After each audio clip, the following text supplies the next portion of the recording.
Good afternoon, everybody. Welcome to the official live stream of Veteran Lifestyle Magazine. I'm Annette Wimberger, and we are live. I'm here with my co-host, Joe Palacios, and this is for Veteran Lifestyle Magazine.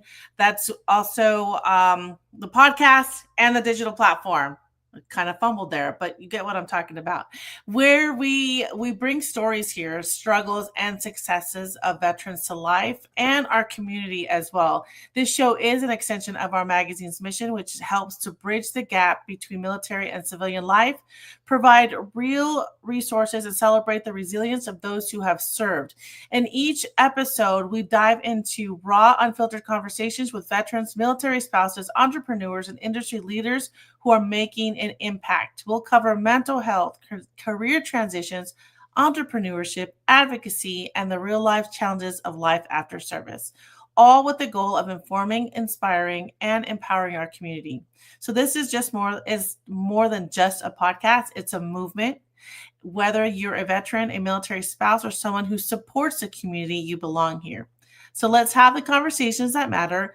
Welcome to Veteran Lifestyle Magazine podcast, where your story matters. So here we are. Hi, Joe. Hey, Net. Long time no see. I know. And here is Alexander Randazzo, who I've been waiting patiently to have on our show. So thank you so much for being here. Absolutely. Thank you for having me. So listen, guys, his bio is extensive. It is everything that he has done. I will put that in the show notes because I don't even have the time to read through all of it because he is such an empowerment and such a great human. And so I'm just going to have you, Alexander, I don't know if you can, just give us tell us about yourself. Sure. My name is Alexander Randazzo. I currently am a writer, screenplay writer, actor, and producer, co-founder of Military Movies, a production company that focuses on telling true, authentic, character-driven stories about this nation's heroes and their families. I have done everything from travel the country with my family in my early years to make films to, I don't know, those are really, to get a black belt, I guess, when I was younger. Those are really, hockey and my family, as well as storytelling and filmmaking, are really the two things that I've been focused on and am focused on. So I'm just blessed to be here today. I love it so much. I really appreciate it. I actually met you. Has it been 2 years now?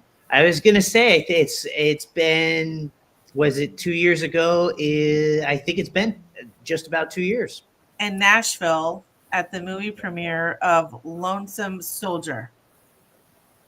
Yes. Ma'am. Yes. I real quick, I watched the film. I sat there. I embraced it. I took it all in. And then I walked out and I fell into tears. Couldn't stop crying. And it just hit so hard. And you played that role so well that it was just, it hit many people. It hit me in so many different ways. So we'll dive into that later because it was raw and it was so real. So I just appreciated that so much. One thing I wanted to talk about, start off with really quick is, so your journey into entertainment started at 11 when you adapted and then produced film Dragons in Our Midst. What drove you to take on such an ambitious project at such a young age? And then what lessons did you learn from that experience? Absolutely. That's a great question. My father, who was a D1 hockey player. He's on the all-time leading scoring list at the United States Military Academy up at West Point. My mother, who I grew up watching act and perform, and both of them made sure we had an equal balance of both athletics and arts. And I remember early on, back, we were living at the time in Raleigh, North Carolina. I had gotten a book from my mother that I remember finishing it and going, this read like a movie script. And so I decided to, this was back before every kid had a phone and a computer and an iPad. So I had to secretly go onto my mom's computer, and I found buried deep in the archives of Google the personal phone number of the author of the Dragons in Our Midst series, Brian Davis. I found his home phone number and called him up at 11, 12 years old and asked him, "Hello, Mr. Davis. My name's Alex. I want to ask your permission to make a low-budget film of your movie." And he was like, "Who is this? How'd you get this number?" And within 24 hours, that website that had his number on it no longer had his phone number on it. But it launched a career that has led until now. Mr. Davis is one of my closest mentors and friends. I wrote a script and we produced the film, and it was an amazing experience, an amazing learning lesson. And it just felt right. I just felt like it was a story worth telling, and that I was the right person to tell it, whether it be from the writing side of things, which at the time I really did not enjoy writing, whether it was from acting or directing. It just was part of who I am and who I was meant to be or created to be. So it's hard to narrow down one specific reason of how this journey started that's led us to where we are now. But it just was the journey intended, I guess. That's really incredible for you to be so bold at that age and to just say, I'm gonna call, I'm gonna ask, and just like not even care. And I love that is happening more and more as I get older. These children are just they're so bold, and they're just going after what they love. I wish I would have done that at 11. I think I was just too scared in the generation I was raised in, but good on you. And that's how everything else progressed for you. So it's just amazing. Joe, what do you think about that? I was just curious because I caught that you said West Point. So you were in theater in West Point. Is this kind of where my pops went to West Point, and you went to West Point? I did not. Yes, no, no, not that you went, but the theater, the theater thing about West Point and then theater. I thought there was a tie. So your father that's kind of where your tie to the military comes in, and I was just curious, like, with your experience in all this entertainment, like, how can some of the veterans, because what I've noticed in how we shared before we started, I think there is a lot of value, and there is a huge place, I think, for veterans in the industry. So, like, how can veterans figure out how to tap into their own storytelling, creativity, their ability to really work on a project that's greater than themselves? Because I think there's value in all aspects, whether it's talent, whether it's the financial side of it, being a way to fund. But what are some recommendations that you might have for veterans to kind of find those places and do those kind of things? Absolutely, Joe. There's one major aspect that I would encourage any veteran or even any active duty member of our military or their family members or friends to keep very much at the forefront of their minds. And that is being involved and being a part of projects or production companies that sorry, the screen just shifted. That caught me by surprise.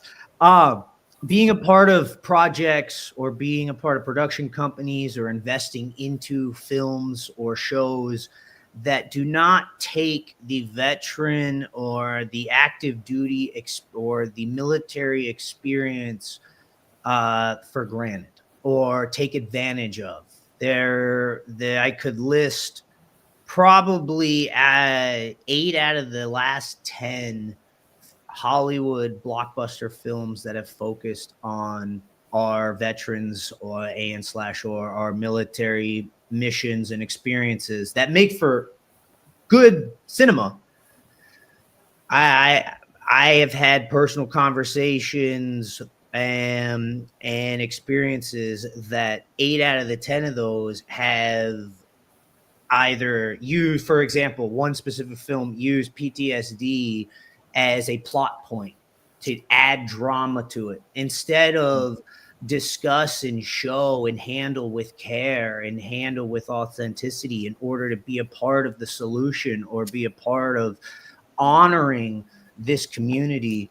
Hollywood in the film business is 95, 98% here to make money off of these awesome shoot 'em up stories instead of really be a part of educating and honoring. And so that would be my initial off the top of the head, my first, response to your question is make sure the project or the team or the company that you're getting involved with has their hearts in the right place. Yeah.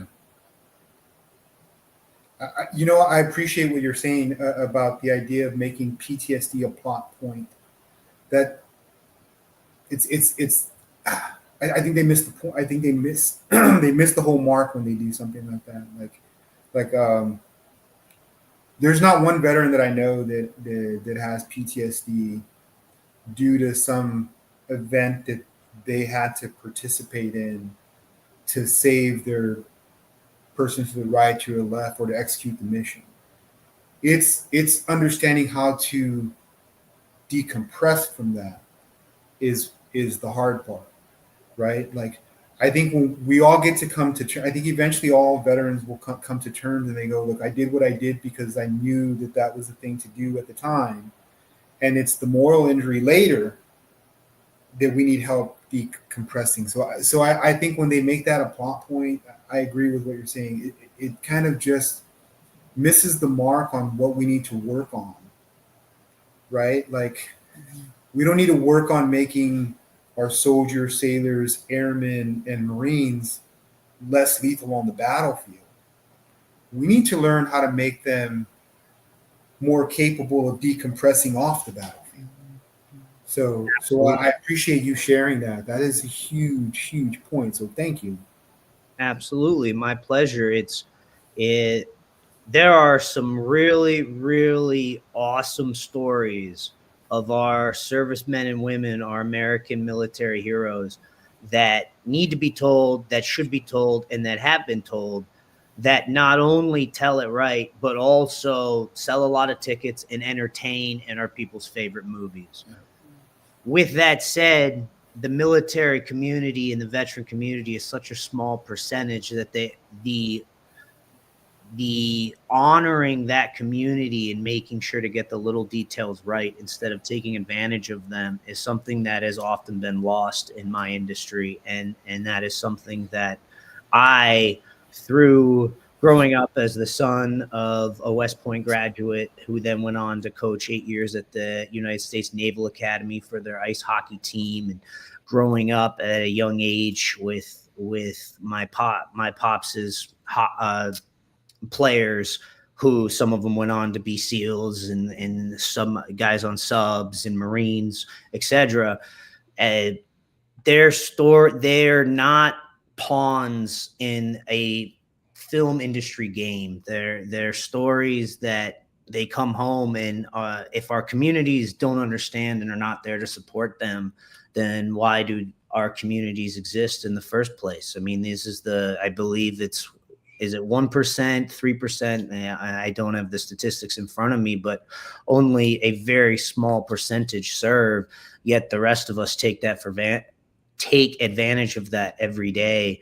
And the film industry has a unique opportunity to bridge that gap, and more often than not is unable to do so.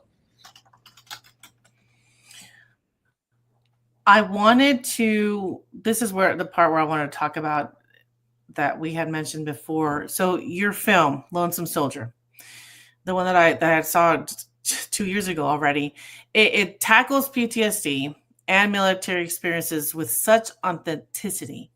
How has your upbringing, particularly your father's military background, influenced your approach to storytelling, especially with military themed projects? I mean, you, like I said before, you played that role so well, and I just sat there and I was just like, the, the entire theater was just silent, and with sniffles here and there. But like, can you talk about that? For sure. Separating your question into two parts. One, the military upbringing, and then two, the lonesome soldier side of things. I'll start with, to lighten it up a little bit, I'll start with my military upbringing under my pops. That it has been something that has weighed on me, sometimes heavier, sometimes lighter, of be due to some personal injuries, due to not being my my skill sets. I chose not to serve personally myself, and my focus on telling these types of stories and making these types of films is due partially to this is kind of my ability to serve those who serve. There's multiple stories of veterans and active duty guys through traveling around the country when Lonesome first came out that were thankful, very thankful that a film like Lonesome Soldier had been made and was being shown, because it helped others support them. And so unfortunately, or fortunately, it just wasn't my path or a part of my journey, serving myself. This is something that I'm able to still honor both our nation's heroes and this country in a manner that still creates an impact, hopefully. When it comes to Lonesome Soldier itself, it was a very heavy process. I was a very young man and moved to Los Angeles, late 18, early 19, went through some of those early years, some unfortunate situations with financing, and moved out there thinking I was the next guy, and realized so did 11,999,999 other young actors. And so really started to focus on the depth of what did feeling alone in a city of 12 million feel like. And that really played into the performance in Lonesome Soldier and the writing of Lonesome Soldier, on top of working with the real life mother and the real life Jackson hand in hand for 4.5 years. Getting to know them very well, and knowing the real life Jackson like a brother, and the real life Teresa, the real life mother, like a mother. It really was focused on, if this film saves just one life, then it's a success. And as of right now, I have 41 names of veterans on active duty, young men and women, who have reached out to me in the last 2 years that have said that this film played a role in helping them fight another day. And that just really took just accepting people as they are, meeting people where they are, and listening. The more you listen, the easier it is to understand. I remember walking right up to you and shaking your hand and just thanking you for making that film, and it pushed me more into what we had been speaking about a few months ago, about wanting to do what I have always wanted to do 5 years ago, is make a film. So you pushed me to do more, to be more, and to have hope in knowing that I'm still here for a reason. And so I thank you again for doing that. And yeah, I mean, I could talk about this all day. Let's. Okay, Joe. What do you? No, I just look. I look forward to watching it, Alexander. I didn't get a chance to watch the movie yet, but I definitely look forward to watching it. but I still want to touch on a specific thing, which why I really, I mean, I think I told you again, like I said, I have an affinity for this industry. I think there's so many things that I think we miss the mark on when we talk about the industry. And when I say the industry, I mean the entertainment, arts, music, film, um, all of it. Like I think we forget that it is just kind of a way to gather together and just enjoy a moment of respite and a moment of joy, a moment of pain, a moment of like just to just let go of like everything else in the world and enjoy a specific time with a bunch of people that we don't know. You know what I mean? Like I think that Absolutely. still so that it's so great. So I do love this. That being said, again, I want to kind of bring it back to how can veterans that are in business, right, or that have other passion projects like that, because I know that the industry that you're in is so like really hard. Uh, um, what kind of lessons learned in that industry that you think could translate for their veterans that are not in the industry but are still on that passion journey, right? Because in the end, and we even talked about it in previous shows, and we talk about it all the time. It's not necessarily the outcomes; it's the enjoying the journey. So, like, if you're in the industry, you're in it because yes, there is a lot of cool stuff, but you just love doing it. Like, I think Matt Damon said it when somebody asked him about his mom being a teacher, and they said that he has like this incentive because he can make a ton of money, and he's like, "Do you really think I do what I do because I make it? Because it's a benefit." But I mean, he was eventually playing it out. Did you really think teachers do this for the money? Like, does anybody really embrace their journey for money in the end? Like, especially like the art industry. In the end, yeah, I mean, people make a ton of money and they do it, but I think when you start, it's really for the passion of the art, the passion of being able to share a story. And I think that resonates with people. How do people want to align with stories? So that being Absolutely. said, what kind of similarities in things that you could share with veterans that are on their own journey? What can they do to kind of keep pursuing that?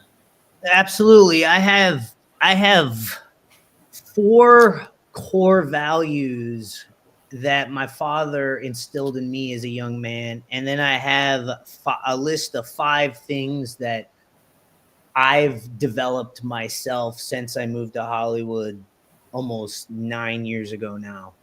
The 4 core values that I hold on to in order to not lose myself are ISDG: integrity, serving, discipline, and generosity. I focus every day on living those 4 core values out. That's my set from my father. It's a funny story that when I'm on my 16th birthday, he told me he was taking me to a hockey game. We were up in Minnesota or North Dakota, a part of traveling around the country, which is another crazy story we can get into at another time. And he told me to get in the van, and we drove for a while, and I was in the back playing Xbox or watching a movie or something. And he pulled over on the side of the road and opened the door and asked me if I trusted him. And I said yes. And he said, "Get out of the car." And then he drove away. We were in the middle of nowhere. And he had set up uh, 4 men that I looked up to or were mentors, etc., that each talked to me about one of those individual traits. But I try to focus on living my life on those 4 core values, whether it be with my wife, whether it be with my business, with my family. And I would encourage anyone, whether it be active duty, whether it be veterans, whether it be their families, whether it just be civilians watching this, to find what are the core values that mean or in your past meant something to you if you're going through a hard time, and go back and latch on and hold on to those no matter what. And then from there, whether it's the film industry or whether it's carpentry or whether it's working a minimum wage job, the 5 crucial areas that I've focused on and that I hone in on. and I wrote them down here, are number one, hard work and dedication. If you're not working as hard as you can every day and you're not dedicated to what you want to be or where you're going, then it's going to be a lot tougher than if you're working as hard as you can and are dedicated. Yeah. Number two, internal conviction. You have to really believe in the conviction of where you want to end up. And I can think or believe, kind of have one foot in, one foot out, that I'm going to make a movie or I'm going to play Jackson in Lonesome Soldier.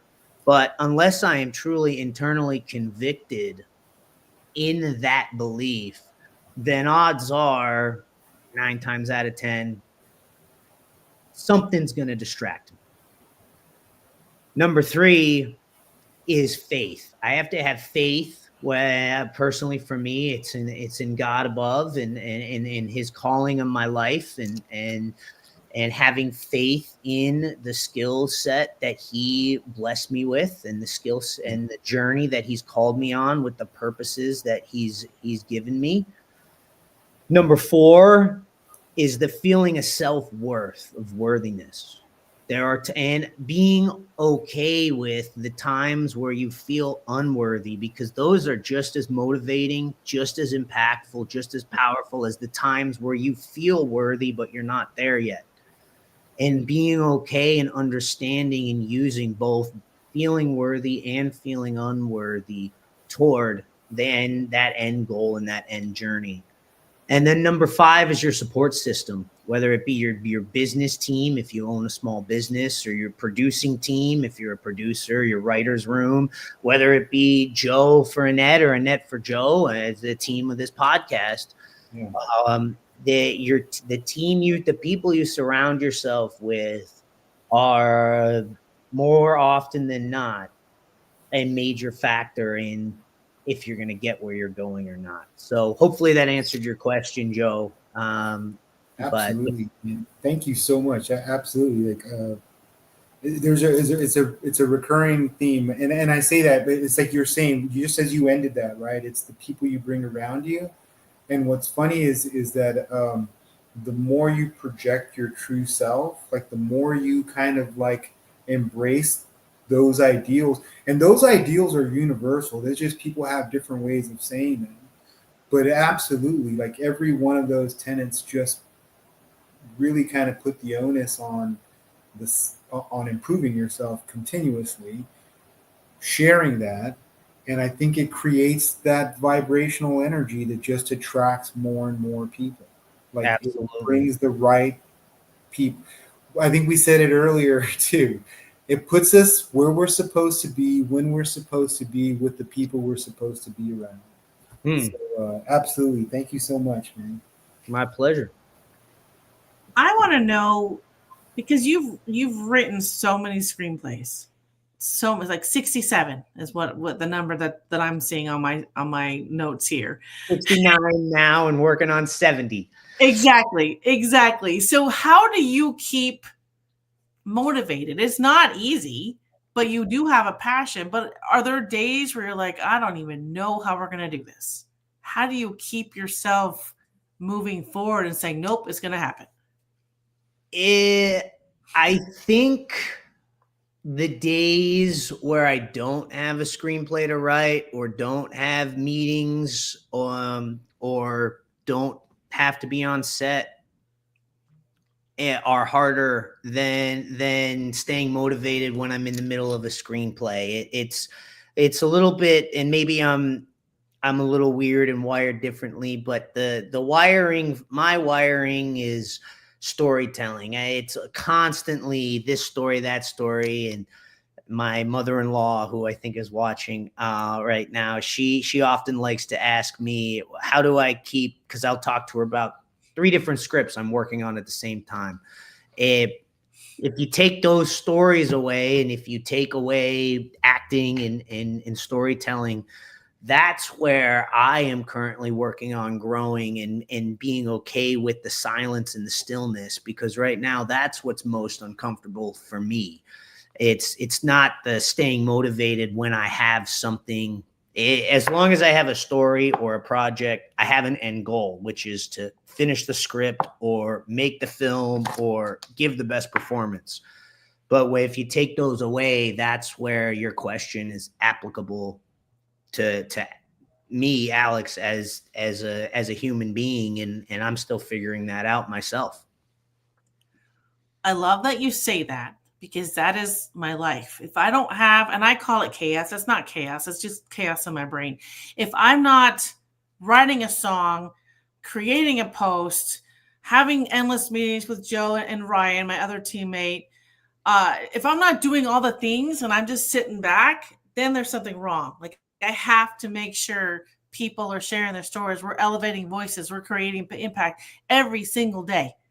But I also have to remember, I have to remind myself, it's okay to step away for like an hour to at least sleep or eat. It's okay. Give myself grace to know that it doesn't all have to happen today. Even though I want it to all happen today, it doesn't have to. So I appreciate that you say that, because people are always asking, how do you do it all? When do you do this? When do you do that? I need to keep going and pushing forward and be inspired by people like you and Joe and all the things. And I'm like, woo, that's my life. That's my brain. I have to keep going. So it's that internal conviction and that drive that we talked about earlier. And it is so crucial up to a point where it becomes detrimental, and it's the human experience and the human journey of finding that balance. It is not to sound too Hollywoody or LA or but it applies to everyday life, right? It is trying to figure out balance, but also keeping the passion and the drive to keep doing and being grateful that I have that opportunity to do so. Yes. All of it. And God, for me, I will always talk about it because he saved me a million times over in life. I always be grateful that I am able to do things. I don't have to, I'm able to. And so that's my reminder. What are your thoughts, Joe? Because I know we talk almost every single day, always having a meeting. What are my thoughts? All kinds of thoughts. That's the thing. It's just like everyone else. We have all the thoughts. I think what I love is you hit it again. Was about the dedication and perseverance, right? Like I was trying to think of who shared this, but it was like a short video on obstacles, right? And I know we're talking about it's the same thing. It's continuing to move, but the illusion was that there's obstacle in your way. He goes, but really, is it an obstacle? And then you walk through it. He goes, well, this is movie magic. I was able to walk through the obstacle. But in reality, what we're thinking is that if I really want to get past an obstacle, it's not that the question is not, can I get past it? It's, do I have the determination? Do I have the will to do everything possible to figure out how to get around, through, over, under that obstacle and just not give up? Well, it's one of my mentors has the analogy of, we hike through the valley to get to the mountaintop. But it's not until we get to the mountaintop where we realize the mountaintop is covered in snow and it's cold and it's barren and it's snow and rock and there's no growth. It's hard to breathe. It's hard to breathe. But when we look behind us, all the lush green is down in the valley.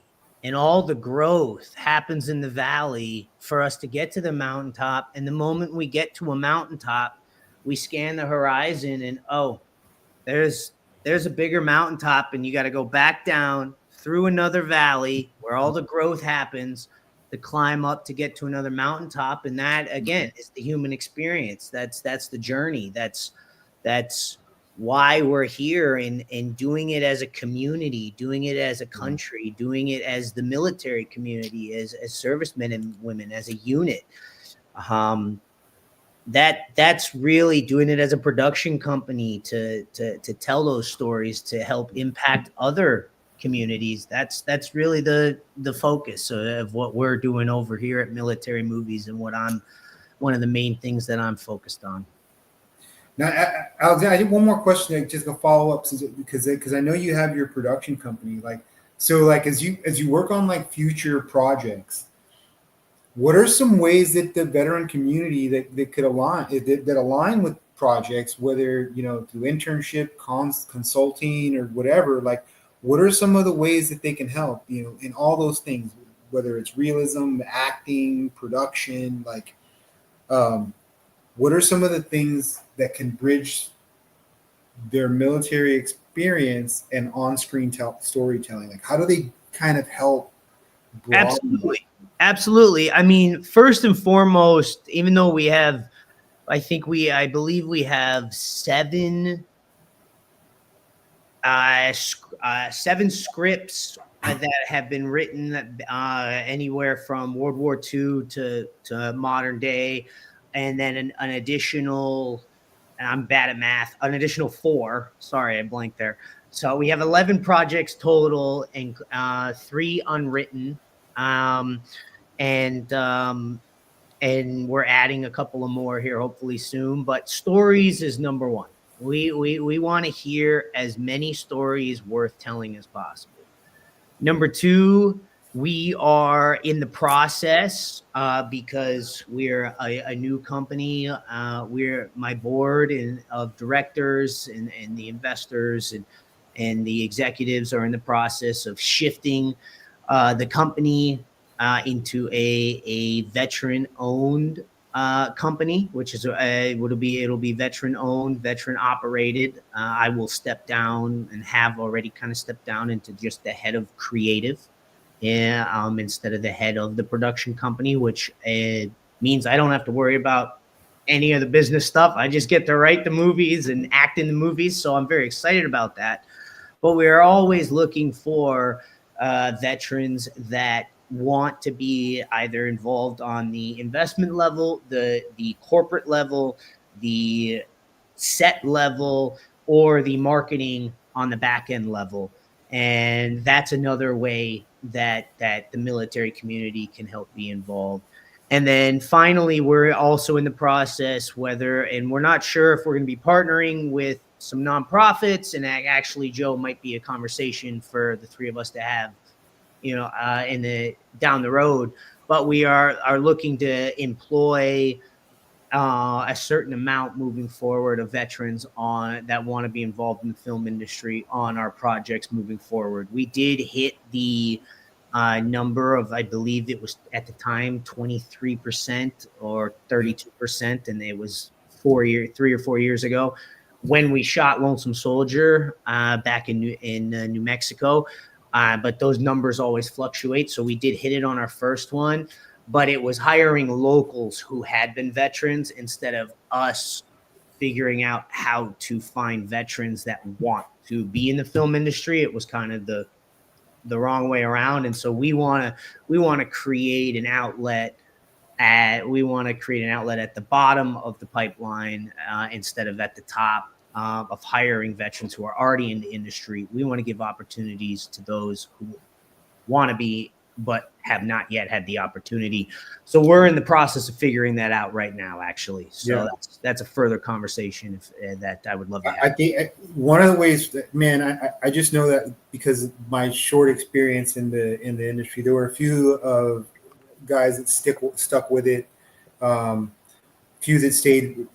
One of my best friends stayed an actor for a long time. Lots of commercials. He did some DoD projects, but like a paid actor. I mean, like makes money. Like he's so. And then people in production. Some guys that are. Another really good friend of mine that we actually deployed together with is an assistant. He's been ADs on a couple of things, working on some projects now. All of those guys that are already in, I think, have guys that aren't in, and I think guys like me that want to see more guys in. There is definitely a pipeline, so absolutely. We have to make sure let's stay connected, because this is actually something, and Annette will attest, and even other people that are talking that this is something that I think is valuable for it. It is a valuable path that veterans can take, and even active duty guys. I think that's how I got into it.